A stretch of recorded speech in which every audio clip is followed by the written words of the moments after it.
বৃষ্টি হলেই আমরা খিচুড়ি খেয়ে থাকি আর বৃষ্টির দিনে খিচুড়ি খুবই ভালো লাগে, কিন্তু শীতে কিন্তু আরেকটু মজা লাগে, যেহেতু বিভিন্ন রকমের সবজি থাকে, তাজা তাজা ফ্রেশ। আর ওই সবজিগুলো দিয়ে যখন খিচুড়ি রান্না করা হয় আসলে অনেক মজা হয়।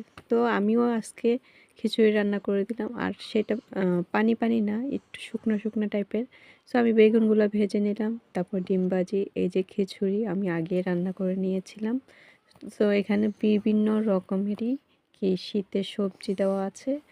আর তারপরে যেহেতু আমার ছেলে মেয়ে দুইটাই মাছ ভাজি খাবে না, আরে ডিম ভাজি খাবে না, সেজন্য আমি মাছ ওদের জন্য নিয়ে নিলাম, আর আমরা ডিম আর বেগুন ভাজি দিয়ে খেয়ে নেব।